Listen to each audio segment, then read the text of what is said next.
Le thème de cette retraite, choisir une pratique pour bien vivre ensemble. J'ai une bonne et une mauvaise nouvelle. Je vais commencer par la mauvaise nouvelle. Je connais rien là-dedans. Je ne suis pas un expert en bien vivre ensemble. Probablement qu'il y a des personnes ici qui pourraient m'en dire beaucoup plus que je sais. Ça, c'était pas la bonne nouvelle. C'était la mauvaise. La bonne nouvelle, c'est que je ne suis pas un expert en bien vivre ensemble et que j'ai fait des recherches. Je me suis renseigné. J'ai réfléchi. J'ai relu certains livres. À ma grande surprise, j'ai trouvé des pratiques dans la pleine conscience qui peuvent favoriser beaucoup le bien vivre ensemble ou le mieux vivre ensemble. Je ne pensais pas qu'il y en avait tant que ça. J'ai l'habitude de dire que quand je prépare un discours, une présentation comme ça, je pense que j'en suis le premier bénéficiaire. Puis dans ce cas-là, c'est peut-être vrai parce que j'ai appris beaucoup de choses que je vais partager avec vous. Donc, ce que je vais partager, ça va être plutôt les pratiques. Quelles sont les pratiques que j'ai trouvées? Puis c'est peut-être pas complet. Peut-être vous pourrez en trouver d'autres vous-même. Puis peut-être qu'aussi Tchenke, qui va faire l'enseignement demain, pourra en rajouter que j'aurais oublié ou qui m'ont échappé. Il y en a plusieurs. Troisième sondage. Quand vous entendez bien vivre ensemble ou mieux vivre ensemble, si j'avais à vous dire, trouvez un mot qui vous vient spontanément à l'esprit quand vous entendez ça, bien vivre ensemble. Je vais demander une dizaine de mots à 10 personnes différentes, donc un mot par personne, puis je vais demander à Hélène, qui est là, de les écrire. Un mot seulement. Brigitte. Bienveillance. Harmonie. Tolérance. Il y avait Suzanne, Brigitte de Souza, de même. Michel. L'écoute. Écoute. Noëlla. Ajustement. Injustement. Ajustement. Julie. Respect. Nous en sommes à 6, encore 4 mots. Madame Noum. Interêtre. Intersomme ou interêtre, oui. Michel Desgroseilliers. Difficile. Louise Fournier et Viviane. Se connaître. Viviane. Espace au pluriel d'égalité. Et nous avons un boni, un 11e. S'accepter, accepter, s'accepter. C'est ça. On s'en occupera pas trop, lui. Plus les autres. Tous de beaux mots, de belles expressions. Mais j'aimerais porter notre attention. Les mots sont nécessaires pour s'exprimer, mais en même temps, il y a des pièges qui sont cachés en arrière des mots. Parce que les mots, dépendant de notre origine, de notre vécu, de notre expérience, peuvent signifier des choses différentes entre les personnes, entre vous et moi. Puis, ça peut créer même des mésententes. Comme par exemple, si on prend le mot bienveillance ou respect, disons. Respect, c'est quoi? Si je vous demandais à chacun, c'est quoi la définition du respect? J'imagine qu'il y aurait des définitions différentes. Moi, le premier respect que je me souviens, c'est le respect envers mes parents. Puis une des formes de respect qui m'a été demandée par mes parents envers eux, c'était le vouvoiement. Fait que quand tu as 3, 4, 5, 6 ans, des fois, le vouvoiement, c'est pas facile. Maman et un ami qui m'a invité à souper, est-ce que vous voudriez-tu que par hasard que je... Tu sais, ça peut créer des difficultés. Puis Est-ce que c'était nécessairement une forme de respect? Non, mais dans ce temps-là, c'était comme ça. On vous voyait tout le monde, sauf nos petits amis qui à l'école et tout. Fait que ça pouvait même créer une séparation ou une distance. Le mot ouverture n'est pas là, mais si quelqu'un aurait dit ouverture, d'accord, ouverture, mais jusqu'à quel point? Est-ce qu'il y a une ligne quelque part? Est-ce qu'il y a tolérance? Tolérance, ça peut vouloir dire aussi, je ne suis pas d'accord, mais je tolère. Dépendant des personnes. Ça va aller pour cette fois-ci, mais recommence pas. Ce que je nous demande, c'est d'être pas tolérant envers les mots, mais de ne pas s'attarder trop à la définition qu'on pourrait avoir. Premièrement, les définitions des mots qu'on pourrait avoir peuvent créer en nous des idées préconçues, puis qu'on s'imagine que notre idée de la bienveillance, par exemple, c'est ça. Puis si quelqu'un d'autre n'agit pas de cette façon-là, cette personne n'est pas bienveillante. Même l'ouverture, qui est un beau mot, faire preuve d'ouverture. L'ouverture peut être dépendant des personnes. On ne peut pas avoir nécessairement la même définition. Donc, un peu comme Thay dit par rapport aux enseignements du Dharma, Thay dit de ne pas trop s'attarder aux mots, parce que ça peut venir en contradiction avec ce qu'on pense nous-mêmes. Puis là, ça peut partir un débat à l'intérieur en nous. Hein. Pourquoi il dit ça? Moi, je dirais plutôt ça, ou quelque chose comme ça. Par rapport à ce qu'on va dire sur l'ouverture, ayons aussi ce genre d'attitude-là d'écouter plus avec le cœur qu'avec les mots, que les mots ou les concepts.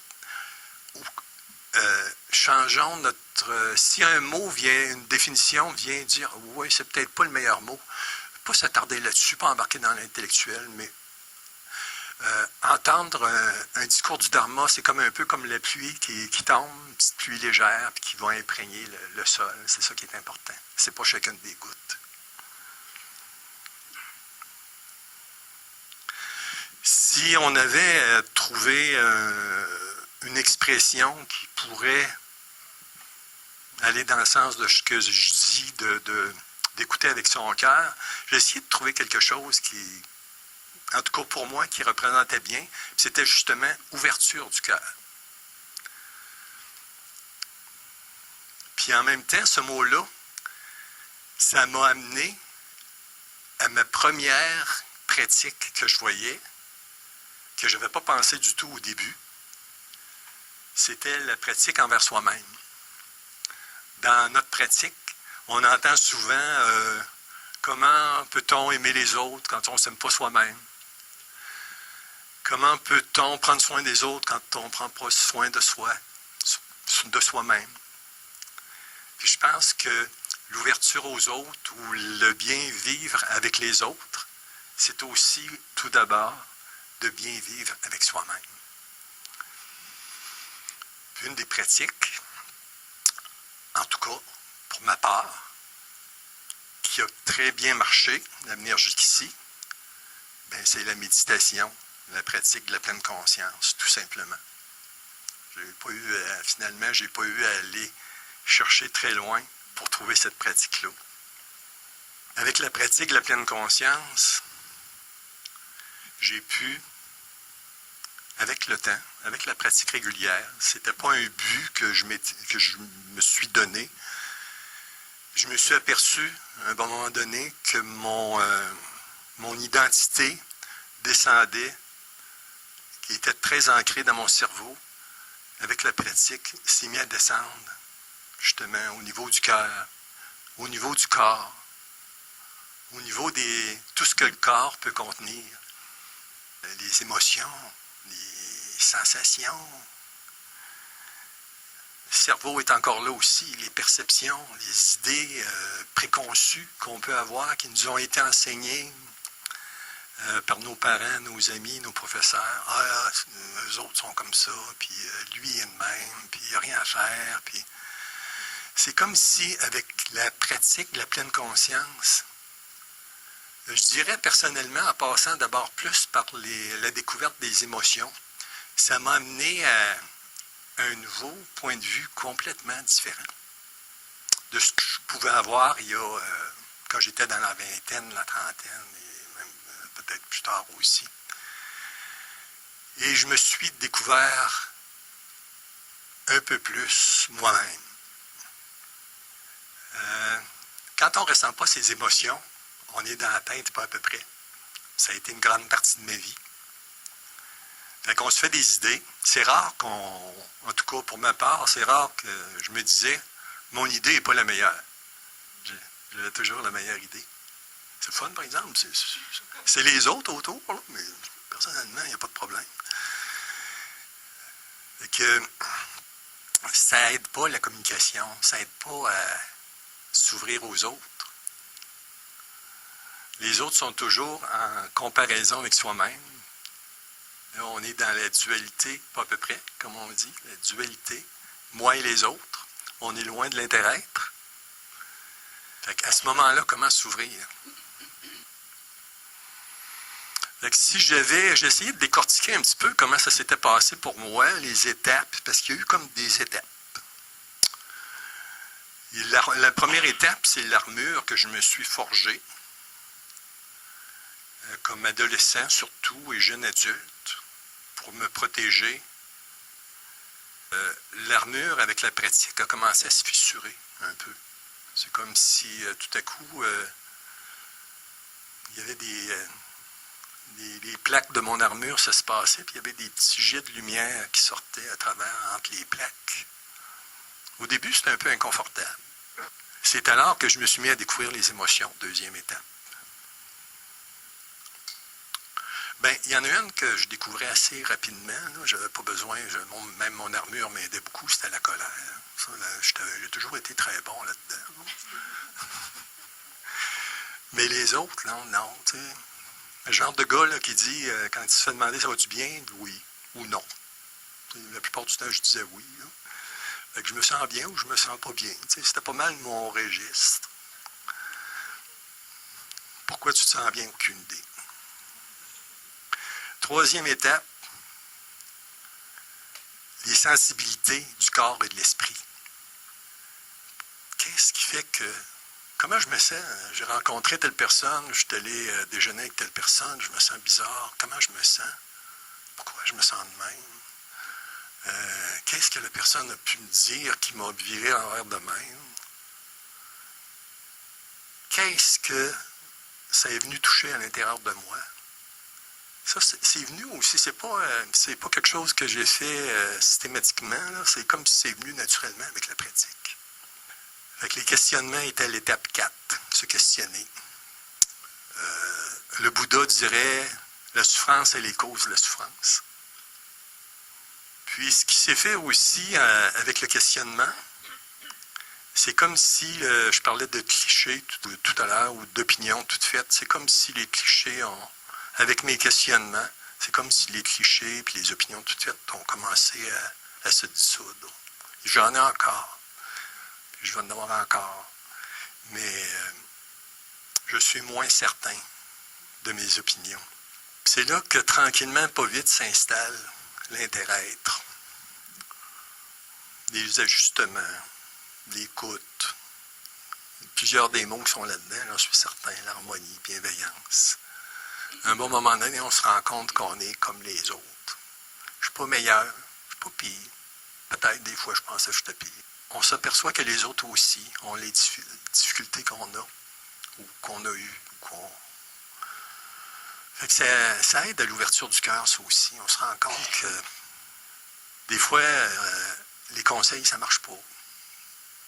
J'essaie de me souvenir quelqu'un qui m'a donné un conseil, puis que je l'ai écouté, je ne m'en souviens pas. Puis si je l'ai écouté, je ne suis pas sûr que ça a marché. Mais quand quelqu'un m'a écouté, quand j'avais quelque chose à dire, ça m'a fait du bien. Fait que ça aussi, on découvre ça avec la pratique. Puis c'est toutes des choses qui viennent naturellement. Bien sûr, on peut lire Ce qui m'a aidé peut-être aussi, c'est j'ai fait des lectures, principalement les livres de Thich Nhat Hanh. Puis ça a son importance aussi. Comme dirait Taille, ça arrose les bonnes graines. Puis l'ouverture du cœur se fait tranquillement, pas vite. Dernière étape pour moi, 7e étape. Mais j'ai encore des étapes 8, 9, 10 et 11 à venir. Là. Comme je vous disais, je ne maîtrise pas tout. Fait que ça demande, ça, je dirais, une pratique constante. Si méditer une fois par semaine, c'est bien. Puis même, ça a beaucoup d'effets, je dirais, de bienfaits. Ça nous apporte des bienfaits. Mais une pratique encore plus régulière, c'est comme si ça accélérait ces bienfaits-là. Puis si en plus on apporte ça dans le quotidien, quand on se lève le matin, prendre conscience qu'on a 24 heures toutes nouvelles devant nous et se lever en pleine conscience, etc. Tout au long de la journée, trouver des trucs pour revenir à soi-même. Ça c'est formidable comme pratique aussi, là, pour l'ouverture du cœur. J'ai une petite histoire à vous raconter concernant la pratique de la méditation régulière. Peut-être vous la connaissez. Il y a de l'indulgence pour moi si vous la connaissez. C'est un jeune homme qui cherche un travail, puis qui va dans un camp de bûcherons. Il est engagé. Le premier jour, il est engagé. Fait que le premier jour, il veut donner un bon rendement. Fait qu'il travaille très dur, puis il coupe beaucoup d'arbres. Le deuxième jour, autant d'entrain, autant d'énergie, mais il arrive à peu près rien qu'à la moitié de sa performance la première journée. Fait que là, il est embêté. Fait qu'il dit, demain, je vais me lever plus tôt. Je vais y mettre tout mon cœur. Puis je vais abattre plus d'arbres que même la première journée. Puis encore là, sa production est encore moins forte que la deuxième journée. De jour en jour, il décline. Fait que là, il est très déçu de lui-même, puis il commence à être gêné un peu par rapport à son employeur. Fait qu'il va voir celui qui l'a encouragé, puis il dit, je suis désolé, j'ai essayé de faire de mon mieux pour vous remercier de m'avoir engagé, mais je m'aperçois que je ne suis pas à la hauteur. Je comprends pas ce qui m'arrive. Fait que là, la personne qui l'a engagé lui dit, avec douceur, quand est-ce que tu as aiguisé ta hache pour la dernière fois? Ben, il dit, depuis que je suis ici, je ne l'ai pas aiguisé, j'ai pas eu le temps, je coupais des arbres. J'ai été trop occupé à couper des arbres. Fait que quand on médite, on aiguise notre hache. C'est bien beau le quotidien, mais ça prend l'aiguisage de la hache. On apporte le calme dans notre corps, dans notre esprit, pour pouvoir être attentif à ce qui se passe en nous et autour de nous.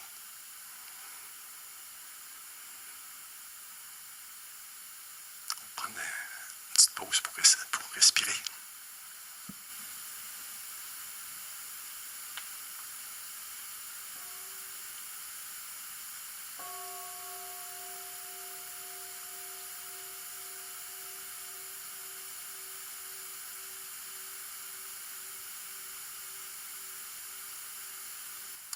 Une autre chose qui me motive aussi à pratiquer régulièrement, c'est quelque chose que Lynn m'a fait découvrir il n'y a pas longtemps. Des surprises, hein?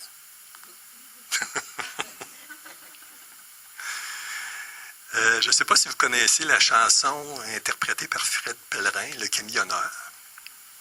Très belle chanson. La personne qui a composé ça s'appelle Pierre Rochette. Puis Pierre Rochette, il a réfléchi à quelles questions importantes on devrait se poser chaque jour. Plusieurs l'ont probablement entendu à la télévision quand Fred Pellerin a passé il y a quelques semaines. Monsieur Pierrot, comme l'appelle Fred Pellerin, a dit il y a 4 questions qu'on devrait se poser. Les voici. Quel est ton rêve? Première question. Deuxième question, c'est pour quand? Troisième question. Qu'est-ce que tu as fait pour ton rêve aujourd'hui? Quatrième question. En quoi ton rêve est bon pour le bonheur des autres? Fait que là, si notre rêve, c'est par exemple d'être ouvert à tous, de faire du bien à quelqu'un dans l'avant-midi et de soulager la souffrance de quelqu'un d'autre dans l'après-midi.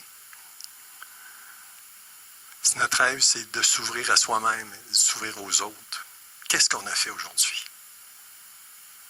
pour aller dans cette direction-là? Là, je trouve ça assez motivant. Fred Pellerin disait quelque chose. Si vous n'avez rien fait aujourd'hui, il faudrait peut-être songer à réviser vos priorités.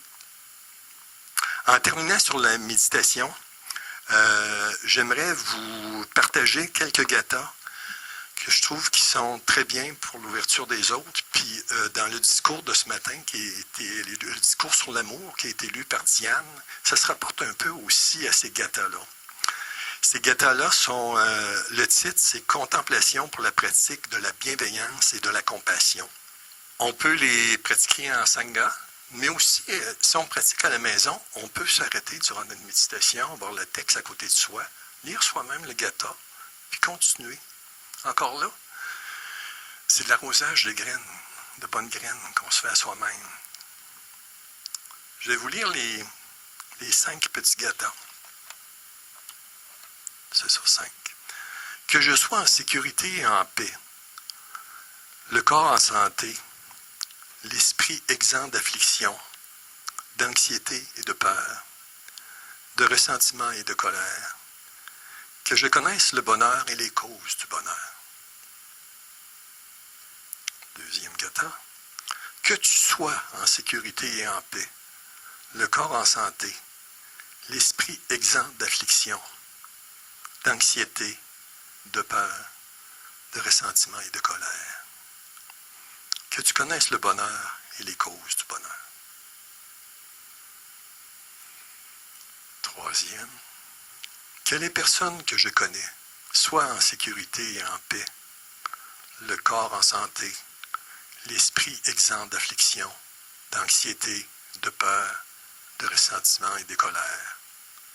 Qu'elles connaissent le bonheur et les causes du bonheur. Que les personnes que je ne connais pas soient en sécurité et en paix, le corps en santé, l'esprit exempt d'affliction, d'anxiété, de peur, de ressentiment et de colère. Qu'elles connaissent les bonheurs et les causes du bonheur. Et dernier gatha, que les personnes qui m'ont fait souffrir soient en sécurité et en paix, le corps en santé, l'esprit exempt d'affliction, d'anxiété, de peur, de ressentiment et de colère. Qu'elles connaissent le bonheur et les causes du bonheur. C'est beau. Une deuxième pratique que je trouve est quasiment inséparable de la première, qui est la pratique de la pleine conscience ou de la méditation. Je l'appellerais la pratique de l'éthique.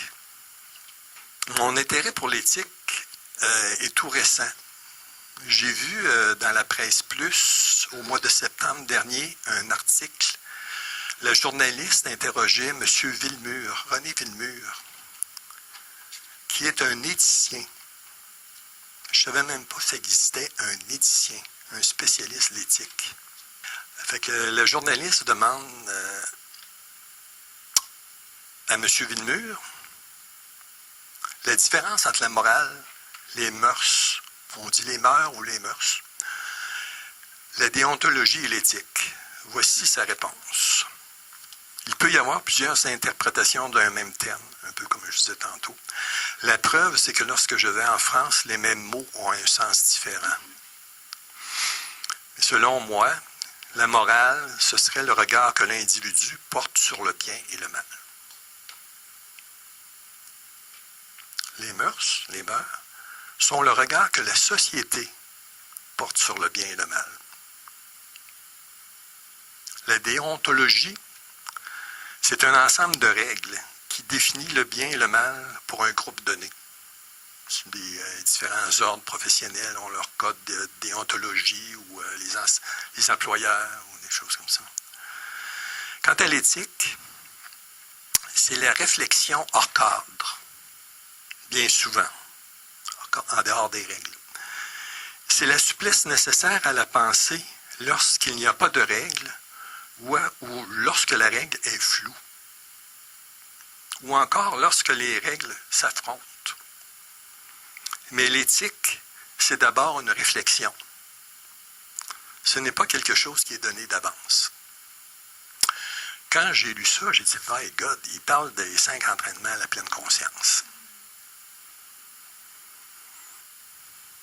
D'ailleurs, quand on regarde le site web du village des Pruniers, les entraînements, il y a les 5 et les 14, sont sous l'onglet, ça s'appelle « Une éthique pour notre temps ».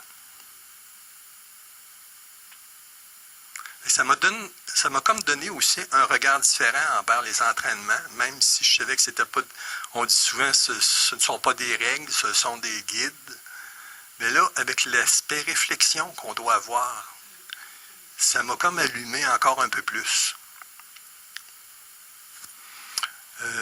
Voici ce que, sur ce site-là, voici ce que dit Thay à propos des entraînements. Les 5 entraînements à la pleine conscience sont une des façons les plus concrètes de pratiquer la pleine conscience. Un ne va pas sans l'autre. Pleine conscience, éthique ou entraînement. Ils sont non sectaires et de nature universelle. Ils sont la véritable pratique de la compassion et de la compréhension. Toutes les traditions spirituelles ont leur équivalent des 5 entraînements à la pleine conscience. Je reviens à M. Villemur. Quand la journaliste lui a posé la question, les gens s'intéressent plus à l'éthique qu'avant. Pourquoi, selon vous? Voici ce qu'il a répondu. Il dit qu'on le veuille ou non, l'éthique, c'est le vivre ensemble. Ou si vous préférez, c'est un peu moins de soi et un peu plus des autres. Belle phrase. Il dit, quand je dis ça en conférence, ça fait son chemin. Les gens se sentent concernés. Je pense que les prochaines années vont être pour l'éthique ce que le développement durable a été aux 25 dernières années. Ça va permettre à la société de durer. C'est pas rien. Je ne vous lirai pas complètement les 5 entraînements. Plusieurs d'entre vous les connaissent. Je vais faire un petit résumé. Les 5 entraînements sont reliés au mieux vivre ensemble.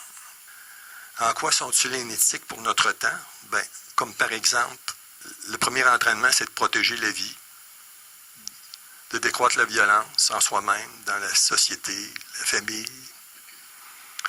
Il nous invite à tout regarder avec ouverture, comme on disait tout à l'heure, sans discrimination ni attachement, aucune vue, aucune idéologie. C'est vraiment, on est en plein dans l'éthique du mieux vivre ensemble. Le deuxième entraînement, c'est pratiquer la justice sociale, la générosité, ne pas exploiter les autres. Le deuxième entraînement nous invite à choisir un mode de vie, on pourrait dire éthique, qui réduira la souffrance et qui contribuera au bien-être de toutes les espèces sur Terre. Je résume, plus tard je vous donnerai le texte des 5 entraînements pour les personnes qui voudront les relire avec un œil nouveau peut-être. Le troisième entraînement est la pratique d'une sexualité responsable pour protéger encore là, les individus, les couples, la famille, les enfants.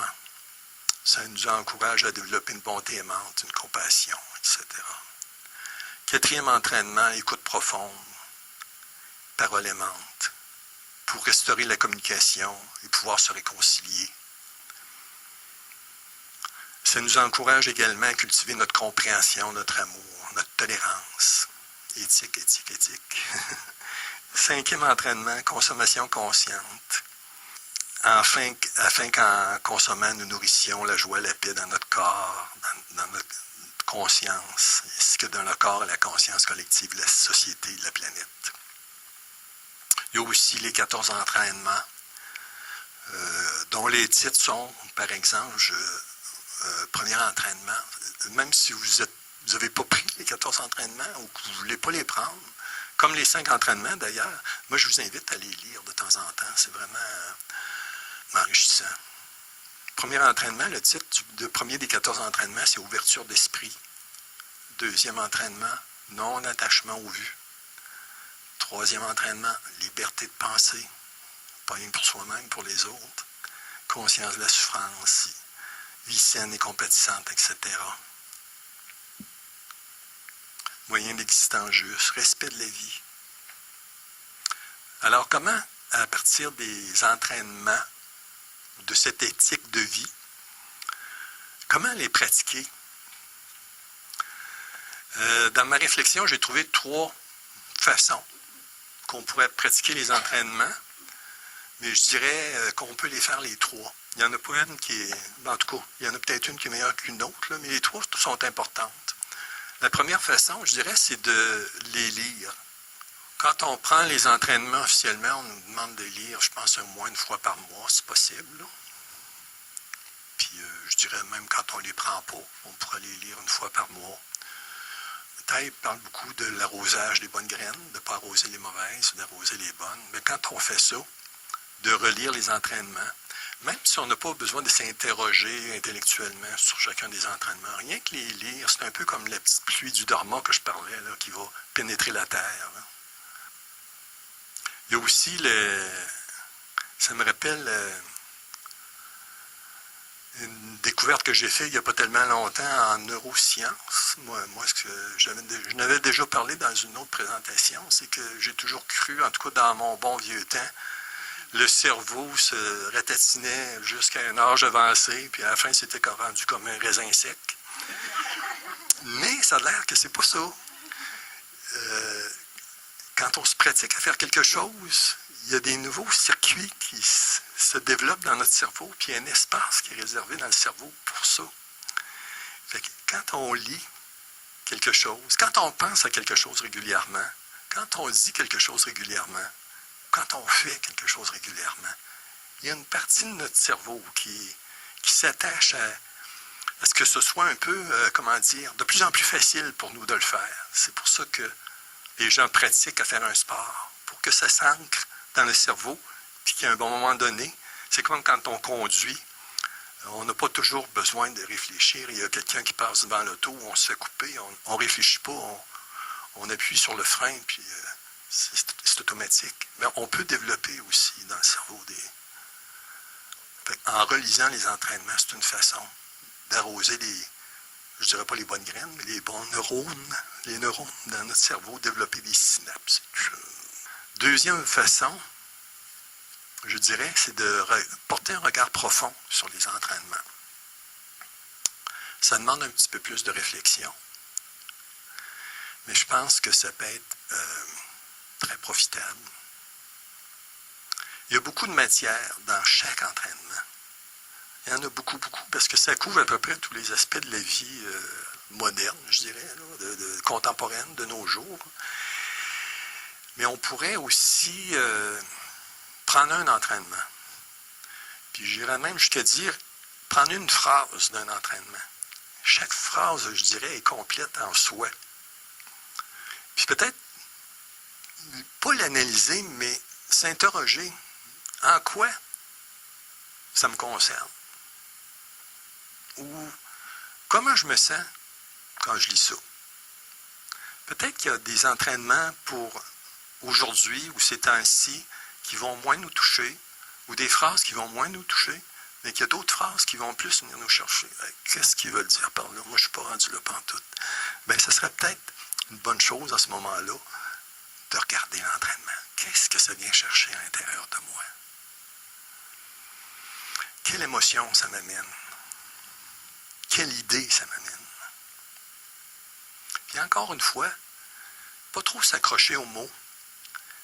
En même temps, essayer de voir la valeur qui est en arrière de ça, ou l'intention, ou la sagesse. De ne pas accrocher un mot qui pourrait nous faire dévier complètement de la pratique. Chercher l'essence. Je prends un exemple. Dans le deuxième entraînement, on dit « Je m'entraînerai à regarder profondément afin de voir que le bonheur et la souffrance d'autrui sont étroitement liés à mon propre bonheur et à ma propre souffrance. Il y a déjà beaucoup de choses là-dedans. Puis là, on peut se dire, en quoi ça me concerne? Le bonheur et la souffrance d'autrui sont liés à moi. Est-ce que c'est vrai? On peut se poser des questions. Le bonheur et le malheur des autres ont-ils vraiment une influence sur moi? Comment je me sens quand je vois quelqu'un d'heureux? Comment je me sens quand je vois quelqu'un de malheureux? Quelqu'un de malade? Est-ce que les informations télévisées m'affectent? Qu'est-ce que ça fait à l'intérieur de moi? Comment je me sens quand je rends service à quelqu'un? La personne est contente. Comment je me sens quand je fais de la peine à quelqu'un? On voit qu'il y a du stock là, entre comment l'autre personne se sent et comment je me sens. Là. Il y a des liens à peu près directs. Là. Comment je me sens en présence de personnes agitées? Moi, quand une personne est en colère près de moi, on dirait que ça me met automatiquement en colère. Puis j'ai pas raison d'être en colère. Rien que de voir une personne en colère me met en colère. C'est bizarre, il faut que je fasse attention à ça. Comment je me sens en présence de personnes calmes? Des belles questions qu'on peut se poser qu'avec une phrase. Même entraînement, deuxième entraînement. Il y a une phrase qui parle des moyens d'existence justes. Je suis déterminé à choisir des moyens d'existence justes afin de réduire la souffrance et de contribuer au bien-être de toutes les espèces sur Terre, notamment en agissant pour cesser de contribuer au changement climatique. Changement climatique, que puis-je faire là-dedans? On peut se poser des questions pareilles. Premièrement, c'est quoi des moyens d'existence justes? Est-ce que c'est rien que le travail? Est-ce que c'est notre mode de vie? Mon comportement en général? Mon attitude? Qu'est-ce qui vient me chercher là-dedans? Est-ce que je fais des choses pour aider les autres? Est-ce que je fais des choses que je considère justes? Est-ce que je fais des choses que je considère injustes? Pourquoi j'ai fait? D'où ça vient, ça?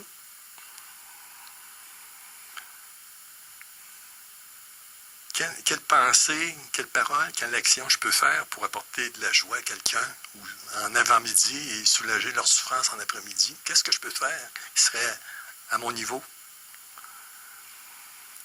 Puis qu'est-ce que je peux changer là-dedans qui peut causer de la souffrance? Ce sont des questions qu'on peut se poser. Fait que rien qu'une phrase, on peut faire beaucoup de chemin avec ça. On peut faire beaucoup de chemin. Tandis que si on lit les 5 entraînements de façon automatique, c'est sûr que ça fait son chemin, ça imprègne notre conscience. Mais il y a aussi l'aspect de réflexion qui est important, comme disait M. Villemur. Avant, les entraînements, il ne disait pas les entraînements, l'éthique est quelque chose qu'on doit réfléchir parce que c'est en dehors des normes, en dehors des règles, en dehors des règlements. Fait qu'on doit réfléchir avant de qu'est-ce qui est juste, qu'est-ce qui est bon. C'est pas normé. S'il y a une loi qui nous interdit de tuer quelqu'un, c'est clair. Si pas dépasser 100 km/h, c'est clair. Mais il y a des situations qui c'est pas clair. Alors, on doit s'interroger. Puis je dirais que ça peut même changer avec le temps, nos solutions par rapport à l'éthique peuvent changer avec le temps. Mon éthique évolue constamment. Je ne suis plus pas celui que j'étais il y a 1 an. Puis probablement dans l'année prochaine, ça va changer encore. Puis la société change vite. En tout cas, moi, je trouve que ça va vite. J'ai de la misère à suivre, tellement la société évolue vite. Ça, c'était la deuxième façon de pratiquer l'éthique, poser un regard profond. Et puis la troisième que je verrais, c'est que quand il arrive une situation qui nous rend inconfortables, qu'on a de la misère, ça ne marche pas, on ne sait pas trop pourquoi, ou on sait pourquoi, mais on ne sait pas comment s'en sortir. Peut-être essayer d'identifier dans les entraînements Lequel entraînement ça toucherait? Puis quelle phrase en particulier? Un peu le contraire de tout à l'heure. C'est, je vis telle situation, est-ce qu'il y a quelque chose dans l'éthique proposée par Thich Nhat Hanh qui pourrait m'aider? Fait que essayez dans telle situation de voir, oh, ça, peut-être ça me toucherait plus cet aspect-là de l'entraînement. Puis voir, est-ce qu'il y a des solutions proposées? Est-ce qu'à ce moment-ci, je suis prêt à travailler là-dessus? Peut-être que oui, peut-être que non, c'est correct. Mais on l'a identifié dans l'entraînement, on a identifié l'aspect qui nous concerne par rapport à notre situation. On sait qu'il y a peut-être une solution, peut-être qu'on est prêt, peut-être qu'on n'est pas prêt, c'est pas grave. La graine est arrosée. Fait que, rien que de jeter un coup d'œil de temps en temps, ah là, ça va pas. Je vais aller voir pour le fun, y a-tu de quoi? Je suis certain qu'il n'y a rien là-dedans. Puis peut-être qu'on pourrait être surpris. Autre sondage. Quels sont ceux et celles qui seraient d'accord pour qu'on prenne une petite pause, qu'on s'étire les jambes, qu'on se lève debout pendant quelques minutes? Adopter. On va demander à... Non, attendez un petit peu. On va demander à Irène de sonner la petite clochette. On va faire comme on fait d'habitude. On va prendre soin de son corps assis sur le coussin. Ensuite, un autre petit son de clochette pour se lever, bouger un peu. Si possible, rester dans la salle parce que ça va durer peut-être une couple de minutes. Puis ensuite, un autre petit son de clochette, on se rassoit et on continue. C'est bon? On a vu que c'est pas facile d'être heureux si les gens autour de nous sont pas heureux. Il y a un terme que vous connaissez peut-être qui a été nommé tout à l'heure par Mme Noon, interêtre. C'est le mot que Thich Nhat Hanh a créé pour essayer de traduire le mieux possible l'interrelation qu'il y a entre nous, l'interdépendance. Nous ne sommes pas seuls, nous sommes tous liés. Quand j'aurai fini ma présentation, je serai différent du Claude qui est avant la présentation parce que j'aurai eu vos mots, vos regards, vos questions. Peut-être aussi que ce que j'aurais dit aura transformé une partie de vous. Nous sommes continuellement en interaction. Et rien que le fait de savoir ça, ça peut nous aider à assimiler et à développer notre façon d'être ensemble. Développer notre empathie, notre compassion, notre intimité même, je dirais, avec les autres. Avez-vous déjà remarqué qu'on est pas mal plus tolérant avec des personnes que l'on connaît ou de notre famille qu'avec des personnes qui sont étrangères? Ou que la souffrance d'une personne qui est proche de nous vient nous toucher plus de la souffrance d'une personne qui passe aux nouvelles à la télévision, par exemple. Il y a un courant qui passe. Je vais donner un exemple que malheureusement j'ai déjà donné dans une autre présentation, au Village des Érables, je crois. Fait que je m'excuse pour les personnes qui l'ont déjà entendu, mais je trouve que ça se rapporte bien à ce thème-ci. C'est une équipe de chercheurs de l'Université de Manchester, en Angleterre, qui a fait une expérience. Il y avait un homme qui gisait sur la pelouse, dans un parc de l'université, sur le bord d'un chemin très fréquenté. Puis il semblait avoir un malaise. Puis ils ont compté le nombre de personnes qui s'arrêtaient pour voir s'ils pouvaient aider la personne. Il y en a eu seulement 15%. 15%. Deuxième partie de l'expérience. Le même cobaye est allongé au même endroit à un autre moment, mais il porte maintenant le chandail du club de football de Liverpool. C'est le club rival, celui de Manchester, mais ils ont beaucoup de supporters quand même dans cette université-là. Fait que là, il y a eu 80% des supporters de l'équipe sont arrêtés pour voir qu'est-ce que leur ami avait, s'il avait besoin d'un coup de main, parce qu'il y avait le bon gilet. On pourrait modifier ça, par exemple, pour mettre le gilet des Canadiens de Montréal, mais ça ne marchera pas à Québec. Ça marche à Montréal. Québec, c'est né nordique. Mais maintenant, grâce à la pratique de la pleine conscience de moi-même,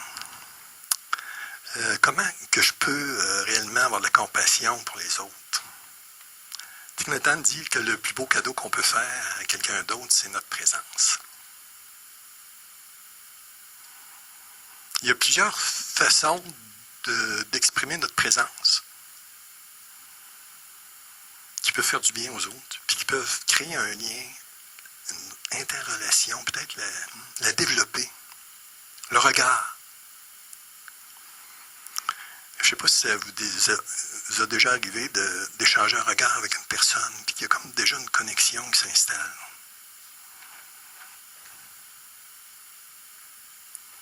C'est comme si on l'acceptait. La personne se sent peut-être acceptée. On pourrait parler avec elle grâce à notre regard. Contact physique. La main sur l'épaule de quelqu'un. Plaque dans le dos. C'est un geste qui peut dire « t'es pas seul, je suis là ». L'écoute. L'écoute véritable, ça peut apporter un bien-être immense, comme je disais tout à l'heure. Écoutez, des fois, c'est comme si ça prenait aussi une intention en arrière de ça. En tout cas, moi, c'est comme ça que je le vois, c'est que d'écouter avec seulement l'intention de soulager la souffrance de la personne qui va s'exprimer. Les faits ne sont pas si importants que ça. On n'a pas de conseils à donner. Ah, t'aurais dû faire ça ou t'as-tu pensé faire ça? Non. Seulement écouter, laisser la personne s'exprimer. C'est peut-être la première fois que cette personne-là parle de sa situation. Puis on le sait tous, quand on réussit à exprimer quelque chose, comment ça nous enlève un poids immense. On peut faire ce même soulagement-là à une autre personne seulement par son écoute. Puis, comment on l'a vu dans le partage en famille hier, quand chacun exprimait son nom, d'où il vient, sa pratique, c'est quoi ses attentes et tout ça. Comment on s'est senti déjà rapproché dans notre famille, rien qu'avec l'écoute qu'on a accordée à chaque personne dans notre famille. Par la parole compétissante, la parole aimante, qui doit être précédée de l'écoute. Après avoir écouté, on peut avoir une parole aimante pour la personne, qui peut l'encourager, la soulager. Par le sourire.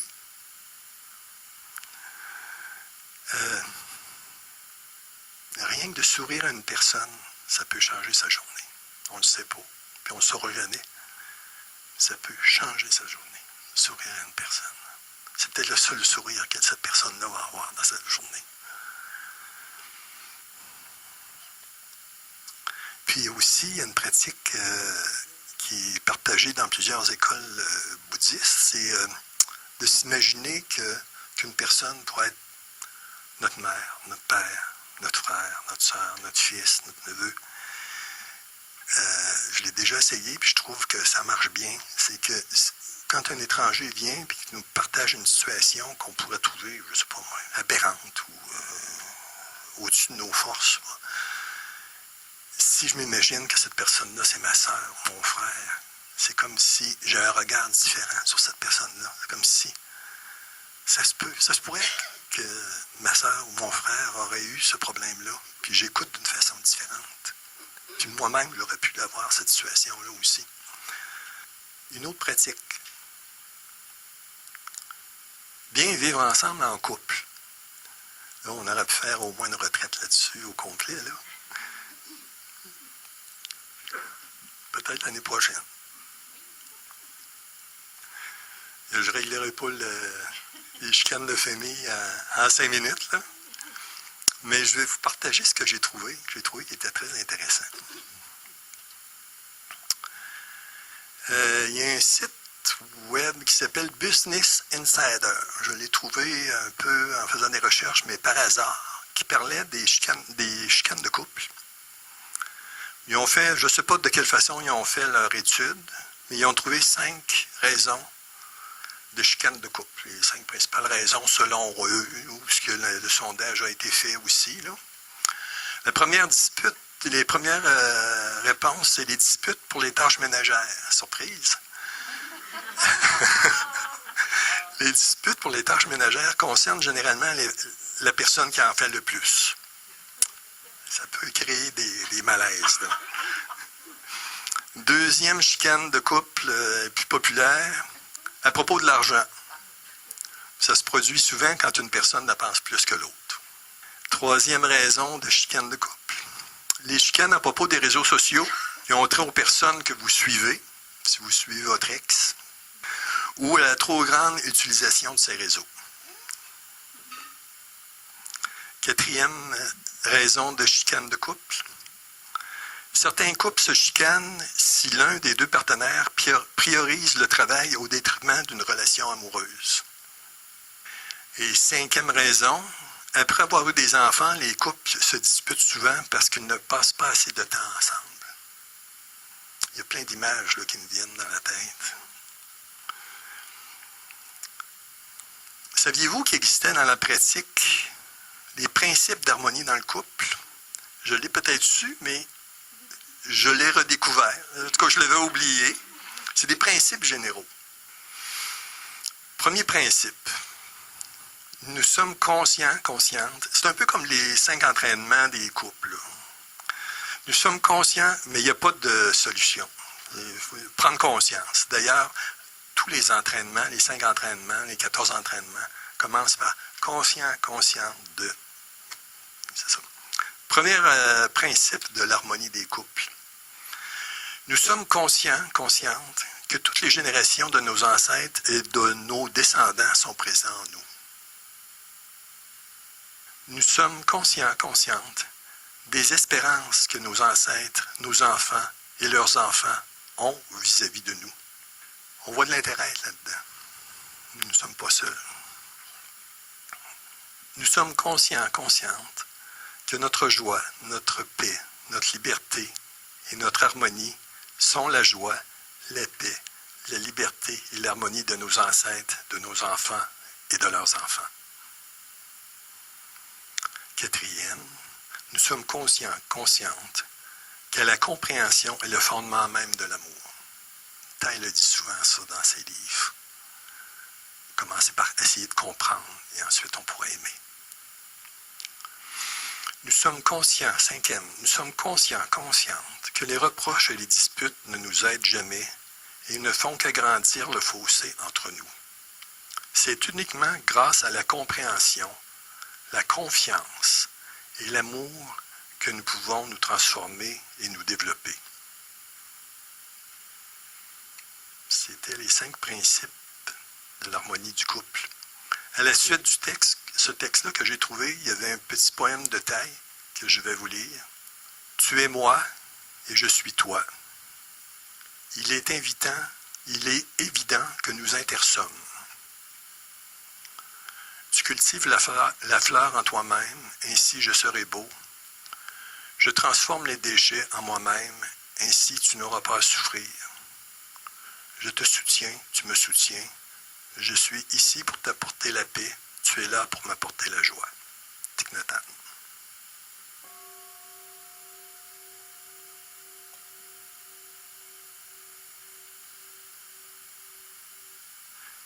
Thich Nhat Hanh a développé un outil pour aider les couples. Ça s'appelle le traité de paix. Je ne suis pas certain qu'il y a beaucoup de personnes qui s'en sont servies pour leur couple. Moi, je ne m'en suis jamais servi. Mais je pense qu'il y a quelque chose à faire avec ça. Souvent, les chicanes peuvent couver sous les braises. Puis, quelquefois, ça arrive à l'improviste. On parle de conjoints, mais ça peut être des colocs, des amis, des collègues. Ça peut être... Puis, lorsqu'on est en colère, bien, c'est assez difficile en même temps de trouver une solution pour comment s'en sortir, puis comment calmer l'autre, puis comment se calmer soi-même. Vous donner un exemple. Prenez un exemple au hasard, disons moi. J'avais lu que quand on est en colère, Thich Nhat Hanh recommandait d'aller prendre une marche, en pleine conscience. À un bon moment donné, nous prenons quelqu'un au hasard, disons ma conjointe. On est en chicane. À un bon moment donné, il n'y a pas de solution. C'est trop, on est trop dans le feu de l'action, si on peut dire. Je dis, je vais aller prendre une marche, ça va me faire du bien, puis on s'en parlera tantôt. C'est ça, sauf toi. OK. Je peux aller prendre la marche. Il y a des situations dans ce genre-là qui fait que quand on est dans le feu de l'action, qu'on n'a pas prévu une façon de se réconcilier, c'est pas le moment, quand on est en colère, pour vraiment, pas le moment idéal, en tout cas, d'essayer de se réconcilier. Thich Nhat Hanh a pensé, lui, le traité de paix. C'est un contrat qu'on peut compléter ensemble quand ça va bien. Puis qu'on prévoit, ça se peut que ça arrive. Peut-être que non, tant mieux, ça n'arrive pas. Mais si des fois il y a une petite colère, à tout le moins, peut-être que les personnes qui auront rempli le contrat se souviendront, ah oui, c'est vrai, j'avais rempli le traité de paix justement pour cette situation-là, je suis dedans. Je vais essayer de respecter mon contrat. Thay nous a offert un outil extraordinaire pour, comme il dit, pouvoir vivre ensemble longtemps et en harmonie, afin de sans cesse développer et approfondir notre amour et notre compréhension mutuelle. Il a créé un genre de contrat qui s'appelle le traité de la paix. Donc, quand tout va bien, les personnes concernées peuvent accepter les conditions suivantes. C'est sûr que s'il y a des conditions, c'est comme un contrat. On peut biffer, on met nos initiales à côté, la date. On peut ajouter aussi, en annexe, on broche. Il y a deux parties dans le traité de paix. Je vais vous lire ça rapidement, je pense. Je vais vous en donner des copies. Les principales pratiques que j'ai parlé aujourd'hui, j'ai préparé un document que je vais vous remettre. Après, je la mettrai sur la table à la sortie. C'est un résumé, disons, des différentes pratiques que j'ai trouvées. Fait qu'il y a une partie pour la personne qui sera en colère lors d'une dispute, mais habituellement, ça se peut qu'il y en ait deux. L'autre partie, c'est pour la personne qui a provoqué la colère de l'autre. Habituellement, c'est vice-versa aussi, mais en tout cas, vous essayerez de voir.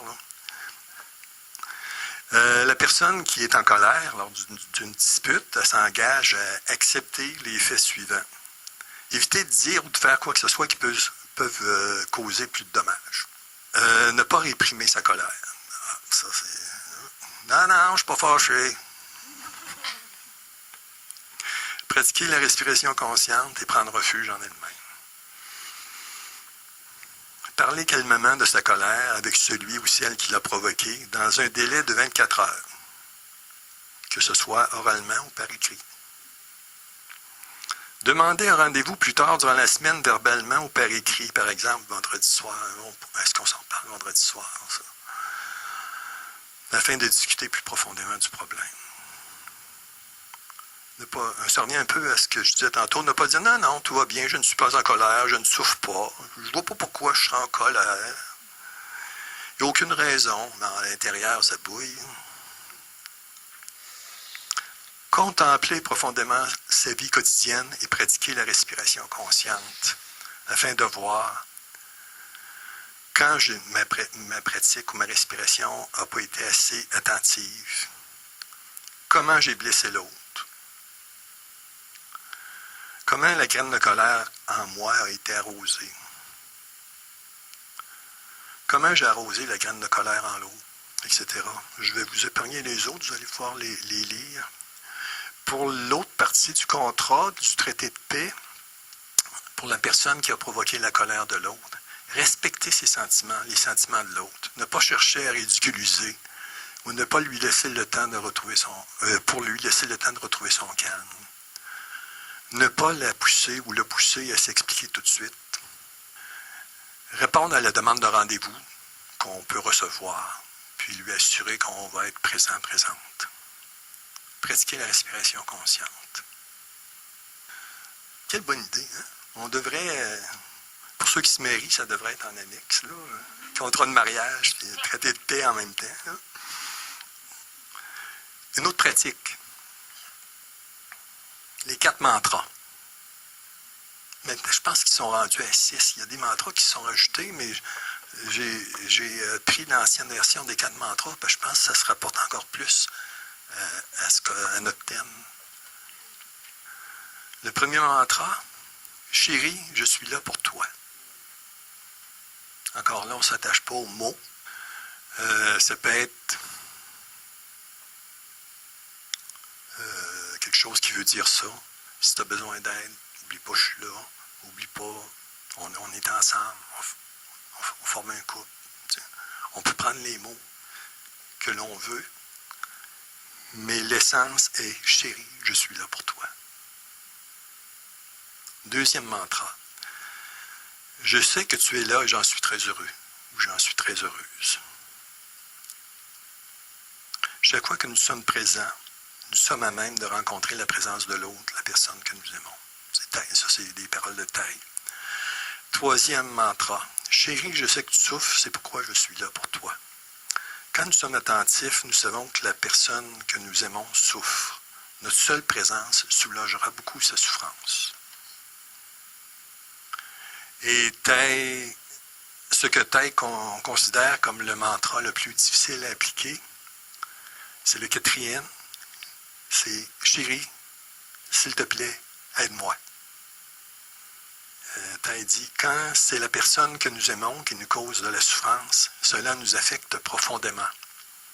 On peut alors être tenté de nous enfermer dans notre silence, mais si nous aimons réellement, il nous faut nous résoudre à demander son aide, à vaincre notre orgueil. » Pas facile. Une autre pratique que vous allez voir aussi dans le document, qu'on va passer très rapidement, bien vivre en communauté, en sangha, entre autres. Il y a 6 principes d'harmonie qui existent. Il y a 6 principes d'harmonie dans une sangha. Le premier principe, c'est l'harmonie des actions physiques. Une sangha est comme une famille. Nos actions affectent tous et toutes. Nous devons donc contribuer à l'harmonie. Deuxième principe d'harmonie, qui partage des bénéfices. Comme par exemple, si une personne bénéficie de l'aide de la sangha pour aller à une retraite, bien, tous ont droit. Troisième principe d'harmonie dans la sangha, le partage des mêmes entraînements. Nos aspirations sont les mêmes et nous sommes d'accord sur le fait de pratiquer les mêmes entraînements de la pleine conscience et la meilleure façon de réaliser ces aspirations. Quatrième entraînement, les principes d'harmonie des paroles. Cinquième entraînement, principe d'harmonie des opinions, même s'ils sont différentes. Sixième facteur d'harmonie dans la sangha est de l'activité mentale. Nous avons différentes façons de penser, nous avons différents sentiments. Nous ne devrions pas nous isoler sur l'île de nos pensées. Nous devons communiquer. Et ça continue. J'ai trouvé des méthodes, là. C'est extraordinaire. Vivre ensemble en société ou avec les autres ethnies, les autres personnes, penser à n'importe quoi. Puis là, je vais faire un exercice d'humilité. Pas pour moi, mais pour les gens de mon âge. Dans les années 70, 50, 60, des années 50 et 60 plutôt, la société québécoise était très différente. On était sous l'emprise de la religion. Les prêtres portaient de longues soutanes noires. Les sœurs étaient habillées de grands draps noirs de haut jusqu'en bas. À l'église, le dimanche, les femmes devaient porter un chapeau ou un voile ou un foulard. Il n'y avait pas de femmes qui rentraient à l'église la tête nue. Les prêtres se mêlaient de tout. Ça a été une bonne chose parce qu'ils ont comblé un besoin, mais quand même, il y avait les aspects d'éducation, la santé, les services sociaux, même la natalité dans les familles. Les prêtres avaient leur mot à dire. À l'école, on apprenait le petit catéchisme par cœur. Où est Dieu? Dieu est partout. On apprenait comme ça. Tous les jours, on avait tout le temps 2, 3 commandements de Dieu, du catéchisme à apprendre, puis on était interrogé le lendemain. Il y avait les visites paroissiales qui venaient faire checker, voir si ça allait bien. Là. Puis c'était le moment qu'on donnait de l'argent aussi. On pouvait donner de l'argent. Nous autres, on n'était pas très riches. Puis le curé se promenait en Chrysler. Mais on donnait de l'argent quand même. Peut-être pour faire son changement d'huile. Je ne sais pas. Désolé, là, je sais que mon opinion n'est pas la même pour tout le monde, là, mais c'est comme ça que je l'ai vécu, moi. Dans la société des années 50 et 60, ma mère s'appelait Mme Maurice Godin. Elle n'avait pas de compte à la banque. Si elle voulait avoir un compte, il fallait qu'elle demande à mon père qui vienne signer. Elle restait à la maison. Dans mon quartier, en tout cas, tout le monde était de même. Les mères restaient à la maison, les pères travaillaient à l'extérieur. Je pense que ma mère aurait aimé ça travailler à l'extérieur, mais dans la société, ce que j'ai vécu quand j'étais plus jeune, c'était impossible. Là. Même si je sais qu'il y en a qui l'ont fait, chez nous, ça n'aurait pas passé. Mon père n'aurait pas été d'accord, je pense. C'est une question de... C'est l'homme qui amène l'argent à la maison. D'ailleurs, je pense que ça a peut-être contribué à la dépression de ma mère, en passant. À un bon moment donné, mon père a décidé qu'on vendait la maison et qu'on allait s'installer chez mon grand-père qui habitait à côté. Ma mère n'était pas d'accord parce qu'elle avait élevé ses enfants dans la famille, mais elle n'a pas eu son mot à dire. Tout le monde a déménagé.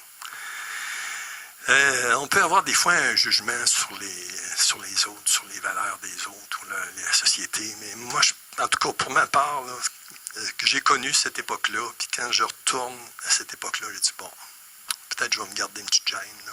Puis les sociétés changent, ça change tellement vite. Je vais terminer avec une citation de Taine, un texte de Taine. Je l'ai pris dans le livre « L'art de vivre » que je vous recommande. D'ailleurs, dans mon petit document aussi, j'ai des recommandations de lecture. Changer l'avenir de Thich Nhat Hanh qui parle des 5 entraînements. Il y a le livre de M. Villemur que j'ai acheté quand j'ai vu son article. Il dit il faut que je lise ce livre-là. Ça s'appelle L'éthique pour tous, même vous. Il y a le livre Se changer, changer le monde qui est coécrit par Christophe André, John Kabat-Zinn, Pierre Rabhi et Mathieu Ricard. Puis il y a le livre de Thich Nhat Hanh, L'art de vivre, qui sont intéressants à lire. Je termine avec Taine. Taine nous dit dans son livre, L'art de vivre, qu'avec un éveil collectif, les choses peuvent changer très vite. C'est pourquoi tout ce que nous faisons devrait avoir pour objectif de contribuer à cet éveil collectif. Nous avons la capacité, avec une pratique spirituelle, de devenir compatissants et protecteurs. Non seulement envers notre propre espèce, mais aussi envers les autres espèces, nous avons la capacité de devenir des êtres éveillés, en mesure de protéger notre planète et préserver sa beauté. L'éveil est notre espoir et l'éveil est possible. Je reviens aux questions. C'est quoi ton rêve? Qu'est-ce que tu as fait pour lui aujourd'hui? Puis la dernière partie du texte de Taine que je vais vous lire, j'ai pris ça un petit peu comme un cri du cœur de Taine. Nous devons nous secouer pour nous éveiller, afin de changer notre mode de vie, pour avoir plus de liberté, plus de bonheur, plus de vitalité, plus de compassion, plus d'amour. Nous devons réorganiser notre vie pour avoir le temps de prendre soin de notre corps, de nos sensations, de nos émotions, de nos bien-aimés et de notre planète. Prendre soin de nous-mêmes et des autres est le genre d'adaptation que nous voulons transmettre aux générations futures. Je continue. Nous devons nous libérer des pressions que la société met sur nous. Nous devons résister. C'est spécial, hein? Rien que notre façon de marcher, depuis le stationnement jusqu'à notre bureau, est une façon de réagir. Je refuse de courir. Je résiste. Je ne veux pas perdre un seul moment, un seul pas. Je revendique ma liberté, ma paix et la joie à chaque pas. C'est ma vie et je veux la vivre en profondeur. Thich Nhat Hanh. Merci de votre écoute.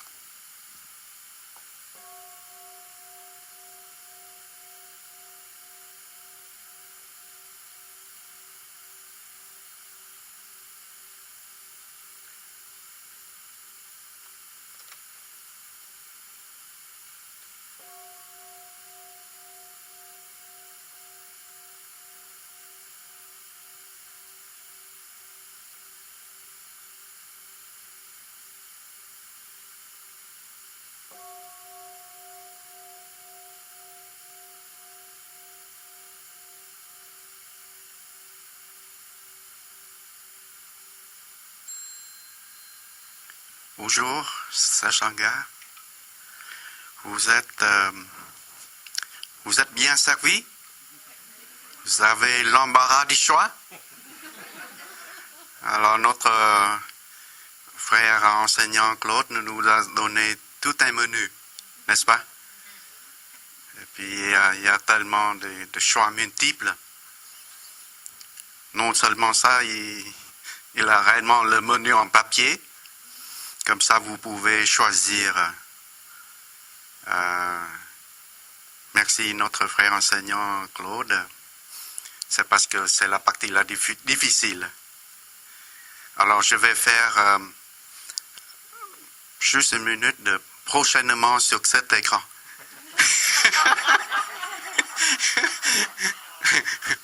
Alors, notre frère Claude vous a donné tout un menu. Et demain, j'essaierai de vous aider à choisir lequel. Voilà, c'est ça. Alors, il y a beaucoup de pratiques, mais demain, quelle est la pratique? Quelle est une pratique? Quelle est cette une pratique pour nous? Pour nous-mêmes, pour soi-même, et prochainement sur cet écran.